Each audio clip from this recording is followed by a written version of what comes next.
Bismillahirrahmanirrahim. Assalamualaikum warahmatullahi ta'ala wabarakatuh. InsyaAllah pada pagi ini kita akan teruskan lagi sesi pembelajaran Pendidikan Islam tahun 5. Hari ini kita akan bincangkan dalam bidang ibadah, iaitu tajuk tayamum. Untuk minggu ini siri yang pertama. Tajuk tayamum ini banyak, luas. Jadi untuk kita akan adakan beberapa siri. Jadi hari ini siri yang pertama.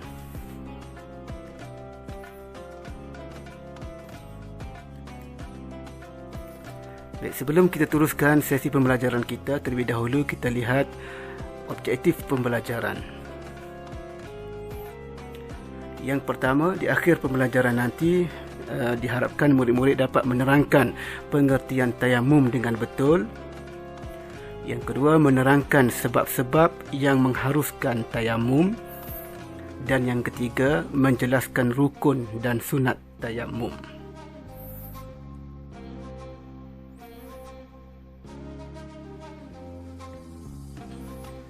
Baik, apakah yang dimaksudkan dengan tayamum? Tayamum bermaksud menyapu debu tanah yang suci ke muka serta kedua-dua tangan hingga ke siku dengan niat dan syarat-syarat tertentu. Baik, sekali lagi, tayamum bermaksud menyapu debu tanah yang suci. Ini poin dia, iaitu menyapu debu tanah yang suci ke muka serta kedua-dua tangan hingga ke siku dengan niat dan syarat-syarat tertentu. Kalau wuduk, banyak anggota yang kita kena basuh, tapi tayamum hanya muka dan juga tangan sahaja. Baik, itu maksud tayamum.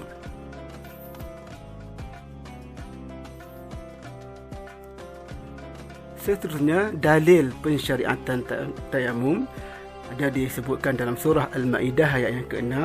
Allah berfirman, A'udzubillahi minasyaitonirrajim. Falam tajidu ma'an fatayammamu sa'idan tayyiba. Yang bermaksud, sedangkan kamu tidak memperoleh air, maka hendaklah kamu bertayamum dengan tanah, iaitu debu tanah. Baik, ada beberapa sebab yang mengharuskan kita bertayamum. Okey. Baik, sebab yang pertama, tiada air setelah berusaha mencarinya. Okey, tiada air. Tiada air, tetapi setelah kita berusaha mencarinya, kena cari dulu. Kalau tidak ada, hanya di rumah kita tidak ada air, tapi di kawasan sekitar kita ada air, kita kena cari, kena dapatkan dulu. Okey. Baik, itu yang pertama.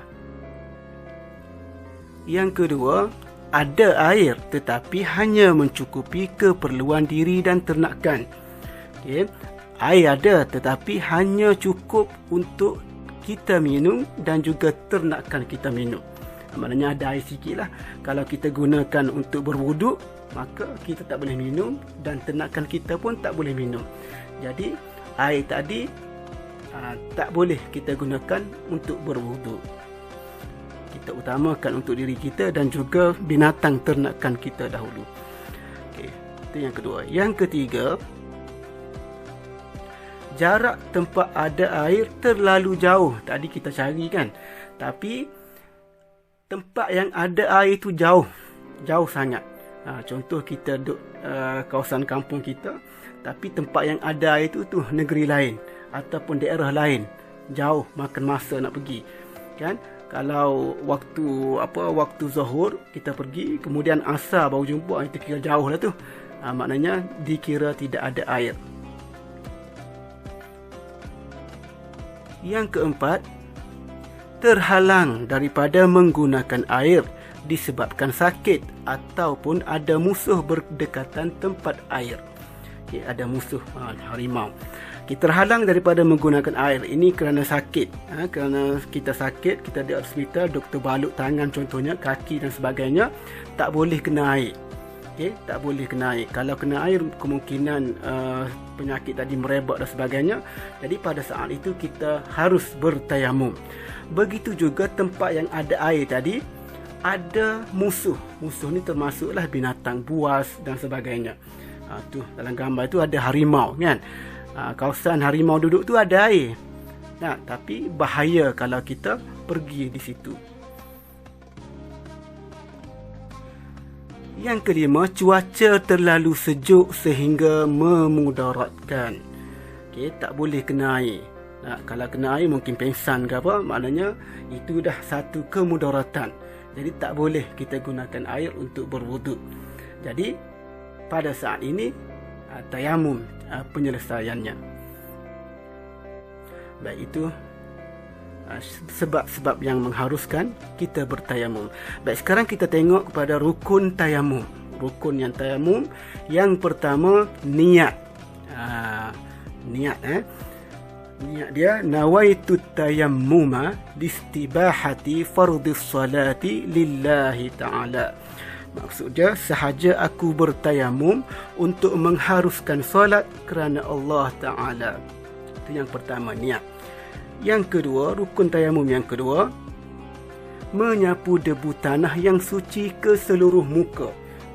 Mana yang dikatakan muka tu habis. Kita kena sapu debu tanah yang suci tadi. Yang ketiga, rukun yang ketiga, menyapu debu tanah yang suci pada kedua-dua belah tangan hingga ke siku. Kiri dan kanan, tangan kanan dan juga tangan kiri sapu sehingga ke siku. Dan akhir sekali, rukun yang akhir sekali, tertib. Maknanya bermula daripada niat tadi, kemudian menyapu debu tanah ke muka dan juga menyapu debu tanah ke dua-dua belah tangan. Baik, itu rukun tayamum. Rukun ni memang wajib kena buat lah. Kalau tak buat, maksudnya tidak sah tayamum kita tadi. Baik, itu rukun tayamum. Seterusnya, sunat tayamum. Apa perkara yang sunat ketika bertayamum? Begitu juga, sama juga dengan hal berwuduk. Berwuduk pun ada anggota-anggota sunat yang kita basuh. Kalau sunat ni maksudnya kalau kita tak buat, tayamum kita juga tetap sah, asalkan rukunnya dipenuhi. Baik, kita tengok sunat tayamum. Yang pertama, membaca basmalah. Basmalah tu apa dia? Basmalah tu ialah Bismillahirrahmanirrahim. Sunat kita baca Bismillah. Yang kedua, menyapu muka dari atas ke bawah. Daripada atas turun ke bawah, turun ke dagu ni. Daripada dahi atas tu turun ke bawah ke dagu. Nanti kita akan, untuk siri yang akan datang, kita akan belajar praktikal cara macam mana bertayamum. Yang ketiga, menipiskan debu pada tapak tangan. Debu tanah tadi kita akan tepuk dengan kedua tangan dan kita akan nipiskan. Kita akan nipiskan dengan cara menggosok ke dua-dua belah tapak tangan tadi. Yang keempat, merenggangkan jari ketika menepuk debu. Maknanya jari kita ni, 5 jari ni, kita buka. Bukannya kita rapatkan, tapi kita buka ketika kita menepuk debu tanah. Baik, yang seterusnya, yang kelima, mendahulukan anggota kanan daripada kiri. Tayamum kita dahulukan anggota kanan, seperti juga berwuduk kita dahulukan anggota kanan dahulu. Yang keenam, menghadap kiblat. Menghadap kiblat. Dan yang ketujuh, membaca doa setelah berwuduk sesudah selesai tayamum. Sama doa dia, sama dengan doa selepas berwuduk. Baik, itu ialah sunat tayamum. Dan sebagai akhirnya, untuk minggu ini ada tugasan seperti mana yang telah saya edarkan. Tugasan bagi siri yang pertama ini. Yang pertama, apakah maksud tayamum? Tadi dah dijelaskan. Kemudian tuliskan lafaz niat tayamum beserta maksudnya. Bahan apakah yang digunakan untuk tayamum? Sebutkan anggota badan yang disapu debu ketika bertayamum. Senaraikan tujuan dan hikmah pensyariatan tayamum, rukun-rukun tayamum dan juga sunat-sunat tayamum. Sunat tayamum tadi banyak kan, ada 7. Jadi dalam ni senaraikan 3 sahaja. Baik, itu sahaja untuk hari ini. Jadi kita akan berjumpa lagi nanti untuk siri yang kedua. Sekian, Assalamualaikum warahmatullahi wabarakatuh.